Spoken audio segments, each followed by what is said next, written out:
നമ്മുടെ മക്കൾ നല്ല ബുദ്ധിശക്തിയും വിവേകവും തൻ്റെടവുമുള്ള അറിവുള്ള പണ്ഡിതന്മാരായി മാറണം എന്നാണോ നാം ആഗ്രഹിക്കുന്നത്?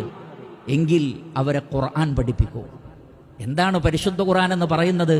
കലാമുല്ലാഹ്, അള്ളാഹുവിൻ്റെ കലാമാണ്. ഇന്നും അവശേഷിക്കുന്ന മുഅ്ജിസത്താണ്. ഇന്നും അവശേഷിക്കുന്ന മുഅ്ജിസത്ത് മനുഷ്യരും ജിന്നുകളും മുഴുവനും ഒരുമിച്ച് കൂടിയാലും തത്തുല്യമായ ഒരു അധ്യായമോ ഒരായത്തോ കൊണ്ടുവരാൻ കഴിയില്ല.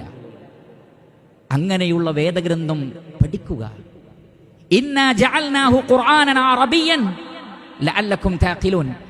പരിശുദ്ധ ഖുർആൻ അറബി ഭാഷയിലുള്ള ഗ്രന്ഥമായി അവതരിപ്പിച്ചത് നിങ്ങൾ ചിന്തിക്കാൻ വേണ്ടിയാണ് എന്ന് പറഞ്ഞാൽ ബുദ്ധിശക്തി വർദ്ധിക്കും. ലഅല്ലക്കും തഅഖിലൂൻ, ചിന്താശേഷി കൂടും, വിവേകം വർദ്ധിക്കും. അഫലാ യതദബ്ബറൂനൽ ഖുർആൻ അം അലാ ഖുലൂബിൻ അഖ്ഫാലുഹാ. ഖുർആനിനെ കുറിച്ച് ചിന്തിക്കുന്നില്ലേ? അതല്ല ഹൃദയം താക്കോലിട്ട് പൂട്ടിയിരിക്കുകയാണോ? ചിന്താ കവാടങ്ങൾ തുറക്കപ്പെടും. പരിശുദ്ധ ഖുർആൻ പഠിക്കുന്നതിലൂടെ വിവേകമുണ്ടാകും, വിജ്ഞാനമുണ്ടാകും, വിവരമുണ്ടാകും. പഠിക്കുക. അത് ഹിഫ്ളാക്കുന്നതിലൂടെ ഓർമ്മശക്തി വർദ്ധിക്കും. വലഖദ് യസ്സർനൽ ഖുർആന ലിദ്ദിക്ർ ഫഹൽ മിൻ മുദ്ദക്കിർ. ഖുർആൻ ഹിഫ്ളാക്കാനും പഠിക്കാനും ഞാൻ എളുപ്പമാക്കിയിട്ടുണ്ട്.